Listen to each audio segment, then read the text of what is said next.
Welcome to another episode of Heartland Cycling Network. This show we have a special guest. He's actually a city councilman with the city of Bellevue, Don Preister.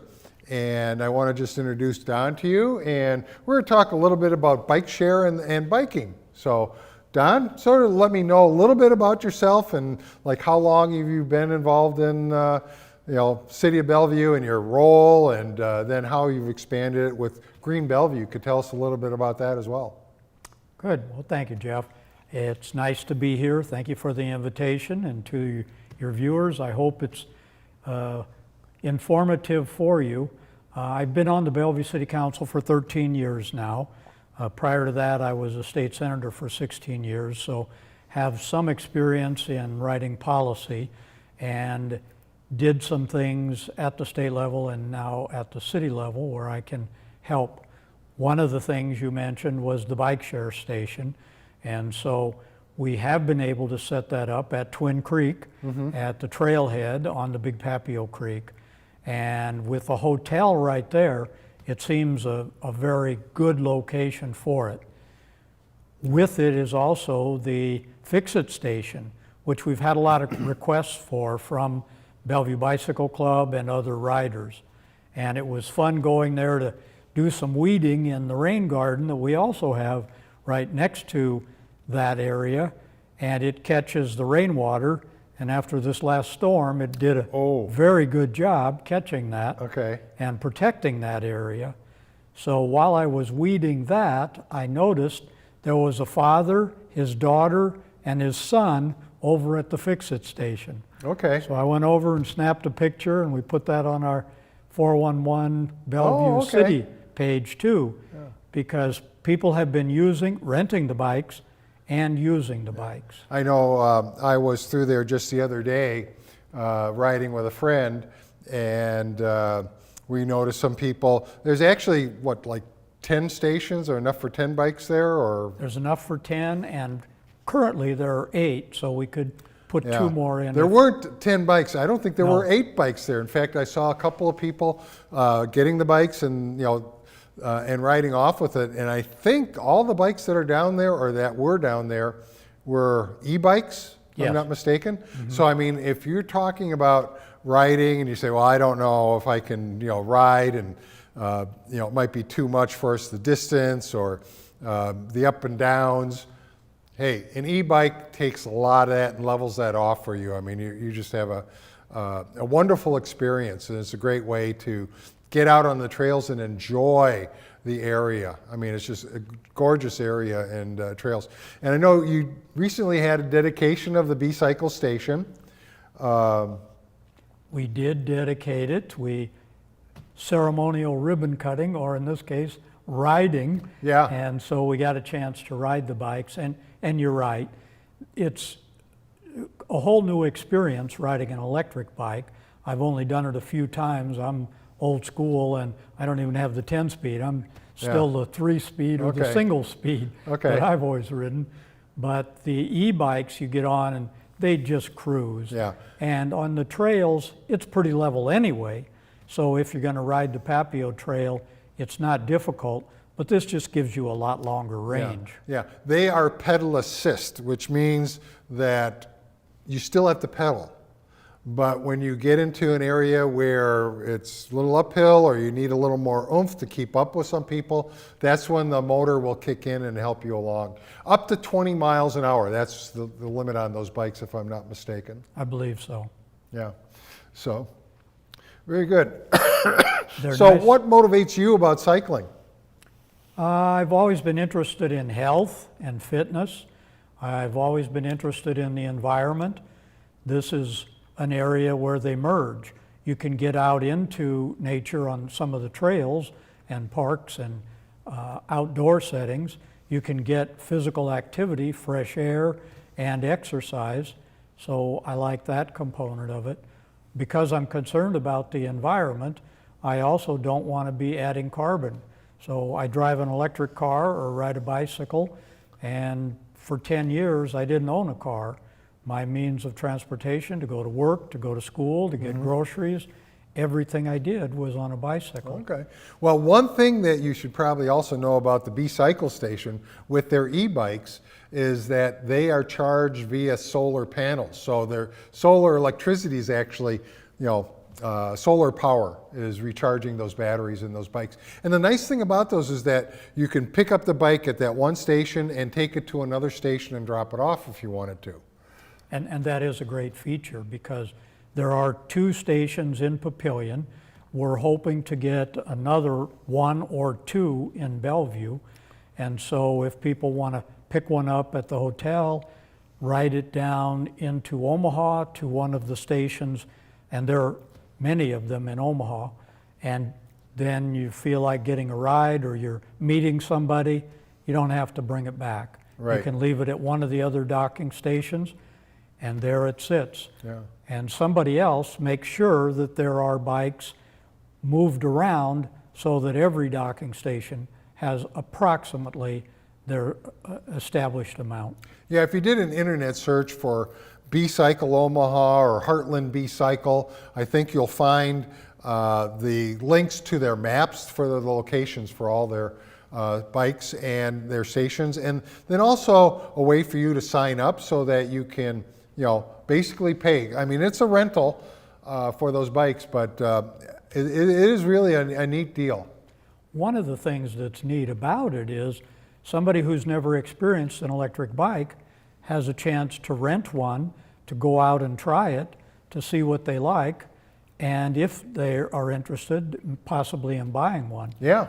So it gives them an opportunity to try before they buy. Yeah. If they're just getting back into cycling or thinking more about doing more cycling, this gives them a chance, and it gives them a little extra help when they may not need it, but they're not sure. So an easing back into cycling is another feature of it. Okay. Well, tell me a little bit more about Green Bellevue. Green Bellevue is an organization that I was asked to found by the mayor of Bellevue at the time, Gary Mixon, when I first got on the council. It was at that time when many cities were initiating green teams.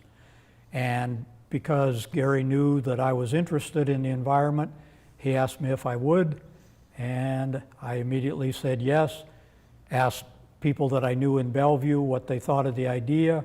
They came on board, and for the last 13 years, it's been doing a host of things. I was going to say, what is the mission of Green Bellevue, and what are some of the projects that you've done?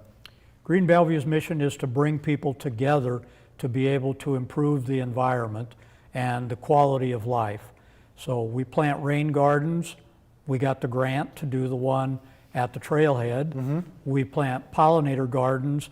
We work with the University of Bellevue, and we are planting, tending, and caring for pollinators through that program. We plant trees. We've gotten grants and volunteers and planted over 1,100 trees in public places. We work with the students at our local high schools, all of them, and we've planted some trees and pollinator and rain gardens there too. The students are eager to do it, and they are the future. Right. They are the ones who are going to benefit or get the legacy, good or bad, that we leave. So we especially work with students, have some of them on our Green Bellevue board, and obviously transportation is a part of that. Okay. Well, and that was another thing that I wanted to ask you about, because I think you're also involved in the Complete Streets project or program in Bellevue. Yes. Can you tell us a little bit about that? And that was what, Bellevue was the very first city to initiate complete streets in the state of Nebraska. And Bellevue did it through Green Bellevue, and we got an ordinance passed. Again, being a policymaker, Yeah. I can then bring that forward, and having been asked by the mayor to do this, it helped. So what does that mean for, let's say, the average citizen in terms of what does Complete Streets actually mean or do? The focus in terms of bicycles is that Complete Streets wants to have access to transportation systems by all modes of transportation, Okay. by all users of all abilities. Normally we think of streets as being there for cars and to deliver our food, our merchandise to stores. We don't think of it as more than that. We have tried to interject bicycles, and so we have bicycles, but we don't necessarily have bicycle lanes. We don't have protected lanes. We don't have good crossings. We don't always have lights timed for efficiency. We don't have safety features for the elderly. Complete Streets wants a complete package. We want elderly to have a little longer time to walk as a pedestrian. We want bicyclists to move through transportation systems safely. Is there some plan then to say, okay, we're looking at this as the path for a bike lane, okay, along this corridor, okay?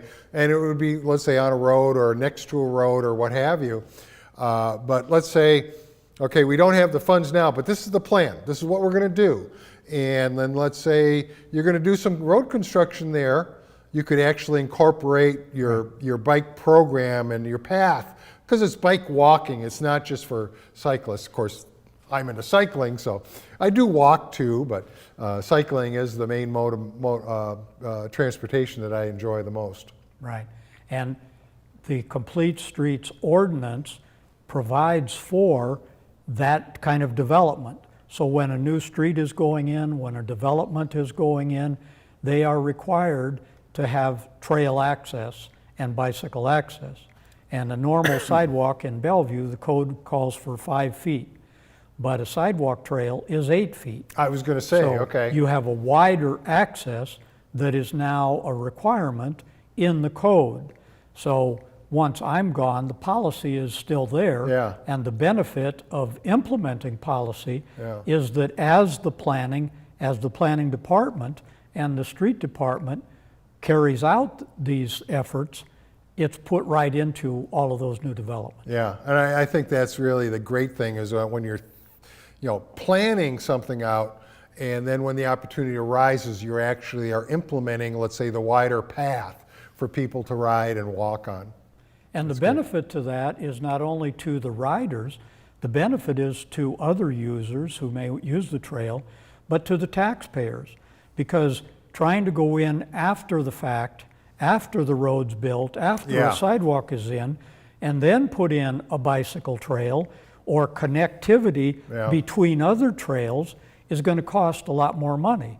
Probably because you're going to have to tear part of the old one out and then put in a new one. Right. It's better, the old saying, measure twice and then do it once. Yeah, right. So we have the plan, we follow the plan, and it saves taxpayer money in addition to good service. And I read a study a couple of years ago when I was doing some research on the benefits of a bike path, walking path within cities, the cities that have implemented this, that it has made those communities much more attractive for people to relocate to.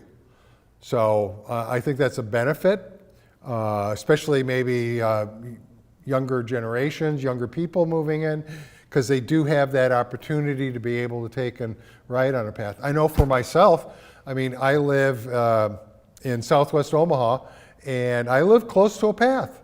I can get right on the path, and I can go a lot of places, okay? For many people, at first, they were reluctant to have bike paths and trails along their property.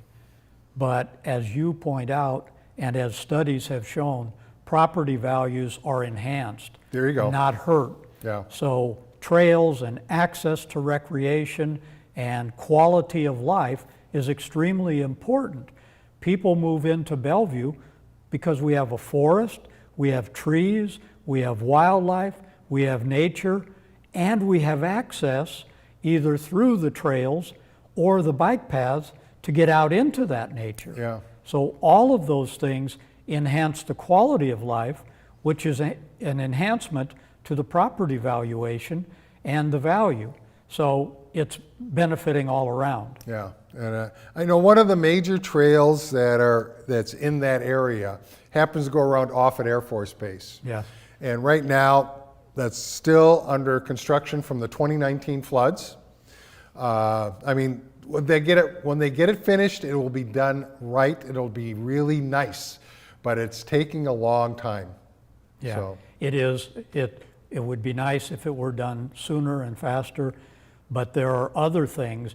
The runway at Offutt is just being replaced now too. A lot bigger, but the same kind of principle. Yeah. The flooding contributed to the damage, and when you live next to the river, and when we've channelized the river, and we continue to put concrete and housing and other development everywhere in the floodway, then we can only expect more and more that water's got to go somewhere, as we just saw this past weekend downtown Omaha too.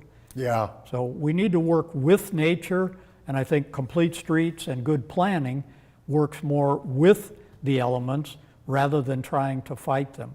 Good. And that's the approach that I always want to take.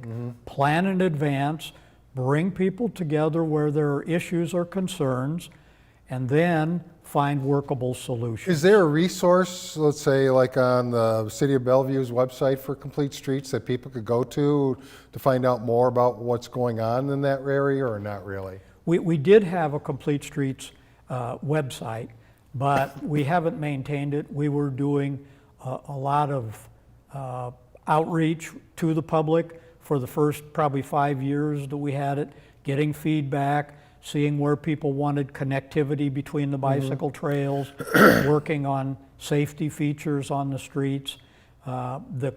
We enacted a citizens panel. The 5 members of that panel pretty much direct activities and lead that effort. Yeah. And right now, I don't think they've had the resources or additional finances to keep up the website. But they can go to Green Bellevue, and we have some resources. Well, that citizens panel, you say there's 5 members on there, and I believe there's 1 or 2 members from the Bellevue Bicycle Club that are on there, and they live in Bellevue, which is good. Not everybody that's part of the Bellevue Bicycle Club, like me, I am a member, live in Bellevue. I mean, we live all over the place, but it is a club that has, I think, a good impact on the area. We do strive to be advocates for improved cycling, so we definitely want to cooperate and help things out, and helping out a little bit with the B-Cycle Station. I know there's still some fundraising efforts going on that to pay for that. That's not 100% paid for, is that correct? That is correct, Jeff, and thank you for mentioning that. And thank you for the contribution. That was very generous. Green Bellevue, as we've led all these efforts, has sought grants and outside funding. People can criticize government for spending money on anything that they don't like. When it's something they like, there's no criticism. Yeah. But to avoid that argument, I have always sought, with the trees we plant, with the B-Cycle Station, with everything, to find private money and utilize grants. So this station cost right at $60,000. We have paid $50,000 of that already, and we're working on the last $10,000. Okay. We used some city funds to pay for it so we could get it up and operating This summer, this summer, rather than wait until the money is raised and we're in the middle of winter and people are not as likely to use it. Yeah. So if anybody would like to donate to that, because as soon as this one is paid, I'm working on the next one already. Okay. Okay. How would they actually donate money? They can go to our Green Bellevue website, and they can contact me through the website, and they would make out the check to Green Bellevue, which is an IRS-approved 501c3. So they can get the tax deduction letter from us, and if they're a business or somebody and need that, that's important. If it's a nonprofit organization and they're helping, they probably don't need the letter. Right. But they can make the check out to Green Bellevue, and we will get them a thank you, and we will also get them a tax letter should they want one. Okay. Very good. Well, that's also not only for businesses, that it'd be for individuals as well, if somebody wants to do that. And I think the point that you're making is that you don't necessarily want, this is like infrastructure, but you want it to be privately funded versus having the city pay for it. Because you say, it's a project that should appeal to just about everybody, but you just take that away as far as, the city's spending money on this bike station. Well, if it's privately raised, that argument is gone. Exactly. And even on Facebook, when we were doing the announcement, there was already a comment, who's paying for this? Yeah. So that argument is gone, and it makes things go more smoothly. And we have so many requests for all of our recreational activities and our parks and all of the things we do. So the process we use of getting grants and finding alternative sources of funding, Green Bellevue has brought nearly $3 million in the last 11 years, or 13 years that it's been in existence. So we have made a sizable contribution to the city of Bellevue and to the quality of life, financially and in so many other ways. Okay.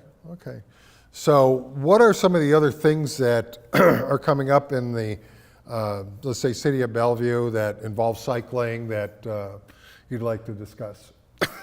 Well, the Complete Streets Citizen Panel is looking at where signage can be located for safety. We now have the distance from cyclists that car drivers are supposed to maintain, but the drivers don't, for the most part, know that, and we have to educate the public. I think that's the. And so signage and education is ongoing, so that's an area that we can and are looking at doing. We have added some signs, and particularly areas where we know there are more cyclists on some roads than others. Mm-hmm. So we want to continue that education. We also want to continue looking where we have existing trails for where we can connect those trails. So we have more access to ride not only on the Big Papio Creek through Bellevue, right, but to get access to it, right, and to go through some of the neighborhoods and connect with some other trails. Yeah, that's been, let's say, one of my pet peeves in regard where some people have mentioned that they've, certain municipalities have invested a lot of money in putting in a bike path, and they say nobody's using it, and the question I ask is does it connect to anything? Right. And they say, well, no. Why would somebody want to use it? Connect it to something. I mean, the idea, I think, long range, it will, okay? But, you really need to, complete those projects. And I'm not one to, I'm sort of like, it's a nice to have versus a need to have.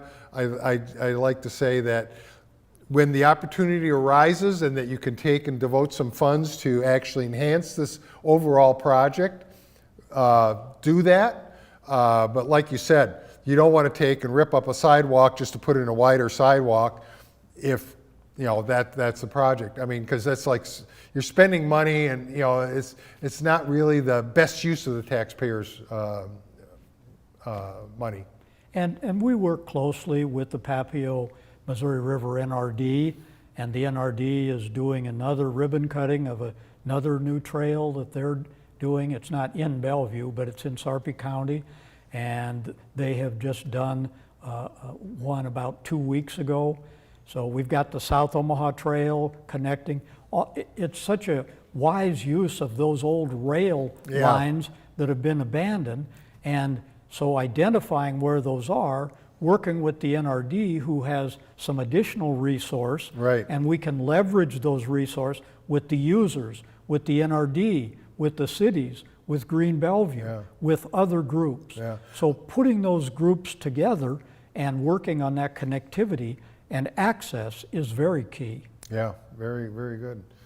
So, okay. Outside of that, are there any questions that I should have asked that I haven't? Well, as soon as I leave, I may think of those. But is there anything else that you'd like to contribute or say at this time? Well, I appreciate how much more people are thinking about bicycles again these days. I know when I was 15, I was already planning to get a driver's license and a car. My nieces and nephews are 20 years old and they're just getting driver's licenses. they're doing alternative transportation. It's a whole new lifestyle out there for younger people. So the things we're doing at our age are helping younger people who have a whole different outlook on how they transport between places. They want to live closer, not own cars, not have to pay for insurance or the vehicles. They want to ride bicycles. Yeah. They want to walk. They want safer streets. Yeah. They want complete streets. Yeah. So the things that we experienced and lived are not the same things that many young people are looking for today. Yeah. So we want to help those folks. We want to help the folks in the SIDs and the neighborhoods get through their neighborhood safely and out into the trails. And we want their young children to be safe, to be able to do that. Is there some way that people can contact you if they have any suggestions? Love to have Or just them through do Green that. Bellevue? Yeah, they can go to greenbellevue.org and just send me an email and I will respond to them. But Okay. any questions, any contact, we have lots of resources. We've got our new website and our old website.